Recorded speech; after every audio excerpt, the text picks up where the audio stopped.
स्वागत है आपका बी न्यूज नेशन में। मैं हूं आबिद हुसैन शेख। पाकिस्तान को जंग करने का चैलेंज दिया स्कूल के बच्चों ने। बीजापुर शहर के शांति निकेतन स्कूल के नन्हे मासूम बच्चों ने पहलगाम में हुए आतंकी हमले में मारे गए लोगों की आत्मा को शांति के लिए प्रार्थना करते हुए फौजियों की पोशाक पहनकर बच्चों ने ललकारा पाकिस्तान को, अगर हिम्मत और ताकत है तो लड़े हमारे सैनिकों के साथ। भारत की सेना तुम आगे बढ़ो, हम हैं तुम्हारे साथ का संदेश दिया मासूम बच्चों ने हाथ में पोस्टर पकड़कर।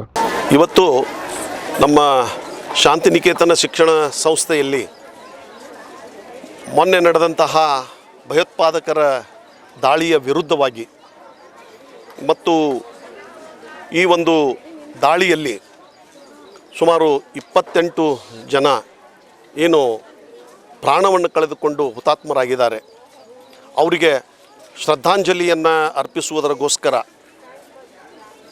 ನಮ್ಮ ಶಾಲೆಯ ಮಕ್ಕಳು, ಶಿಕ್ಷಕರು ಎಲ್ಲರೂ ಒಟ್ಟಿಗೆ ಸೇರಿಕೊಂಡು ಇವತ್ತು ಇಲ್ಲಿ ಶ್ರದ್ಧಾಂಜಲಿಯನ್ನು ಅರ್ಪಿಸಿದ್ದೇವೆ.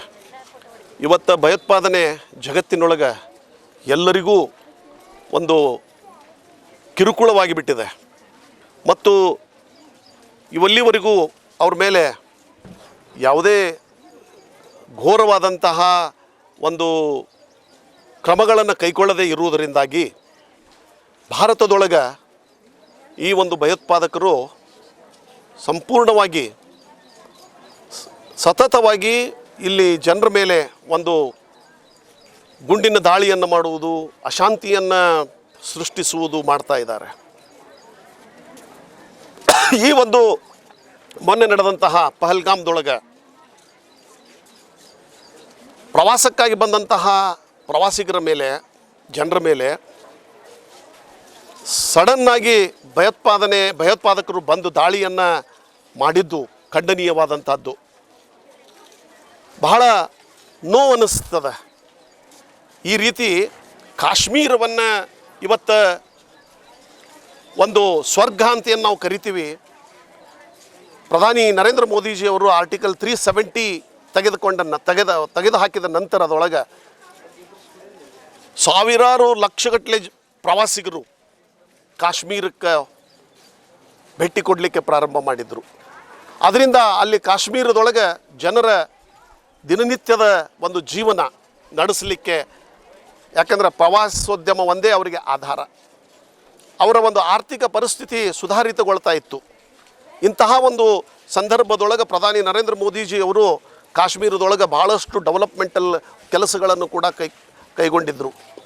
ಇದನ್ನು ಭಯೋತ್ಪಾದಕರಿಗೆ ಸಹಿಸಲಾಗದೆ, ಪಾಕಿಸ್ತಾನಿಗಳಿಗೆ ಸಹಿಸಲಾಗದೆ ಈ ಒಂದು ಏನೋ ಭಯೋತ್ಪಾದಕರನ್ನು ಕಳಿಸಿಕೊಟ್ಟು ಈ ಒಂದು ದುರ್ಘಟನೆ ಸಂಭವಿಸಲಿಕ್ಕೆ ನೇರವಾಗಿ ಈ ಪಾಕಿಸ್ತಾನವೇ ಕಾರಣ ಅಂತೇಳಿ ಹೇಳಲಿಕ್ಕೆ ಬಯಸ್ತಾ ಇದ್ದೀನಿ.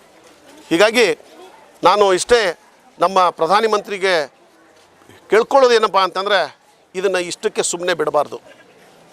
ಈ ಒಂದು ಭಯೋತ್ಪಾದನೆಯ ವಿರುದ್ಧವಾಗಿ ಒಂದು ಸೇಡನ್ನು ನಾವು ತೀರಿಸಿಕೊಳ್ಳಲೇಬೇಕಾಗ್ತದೆ. ಪಾಕಿಸ್ತಾನ ಇನ್ನೊಮ್ಮೆ ಭಾರತದ ಕಡೆ ಕಣ್ಣೆತ್ತಿನೂ ಕೂಡ ನೋಡದ ಹಾಗೆ ಆ ಪಾಕಿಸ್ತಾನವನ್ನು ಮಣಿಸ್ತಕ್ಕಂತಹ ಕೆಲಸವನ್ನು ನಮ್ಮ ಪ್ರಧಾನಮಂತ್ರಿಯವರು ಮಾಡಬೇಕು ಮತ್ತು ಗೃಹ ಮಂತ್ರಿಗಳಾದ ಅಮಿತ್ ಶಾ ಅವರು ಮಾಡಬೇಕು, ರಕ್ಷಣಾ ಮಂತ್ರಿ ಆದಂತಹ ರಾಜನಾಥ್ ಸಿಂಗ್ ಅವರು ಮಾಡಬೇಕು ಅಂಥೇಳಿ ನಾನು ಈ ಒಂದು ಇದರ ಮೂಲಕ ನಾನು ಅವರಿಗೆ ಆಗ್ರಹಿಸ್ತೇನೆ. Say no to violence and yes to peace. Stop terrorism. The real and lasting victories are those of peace, not of war. Respected audience, how many more lives, how many more tears? When will enough finally be enough? Today I, Neha H. Kalyani, just not speak as a student but the young voice of India, disturbed, shaken and deeply hurt by what had happened in Pahalgam. Pahalgam which is known for its beauty and spirituality, has stained with blood, that too innocent blood. To the families who have lost their loved ones, we will stand with them. To the terrorists, we are not afraid of them. And to the victims of the Pahalgam attack, we may not know them, but we will always remember them. And to the world we say this, enough silence. Now it is time to speak, and now it is time to act. And to each other, let's promise that we will not let Pahalgam repeat again. No more terrorism, not in Pulwama, not in Pahalgam, not anywhere. We are just young, but our voices are powerful. Let's use them against terrorism. We will speak, we will stand, and we will overcome. Jai Hind. They asked for the name and then they killed. They asked for religion and then came the knife. No time for mercy, no time for plea. They asked for religion and then they killed. Imagine you packing your bag for a peaceful vacation and returning as a headline. People went to Kashmir believing that heaven on earth is safe, but now heaven on earth turned into hell.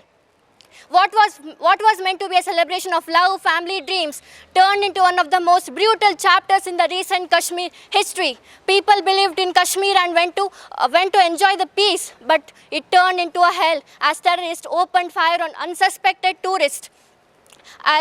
Let us all speak for the families who had lost their lives, who were innocent, who lost their lives in that. And as a citizen of India, I speak in regard of families.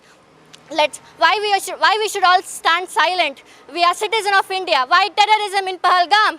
Let's all speak. Let's all raise our voice. Let's speak loud. Thank you. Shantiniketan International School is united in grief, stronger in spirit, because we all are remembering Pahalgam victims. Today our war is not against Pakistan religion, but our war is against terrorism. So we were attacked many times and India gave the teaching to Pakistan, but Pakistan didn't take it as teaching. So it has attacked again. So we request our PM to give them one more teaching. Thank you. We are protesting against the Pakistan's Pahalgam incident. We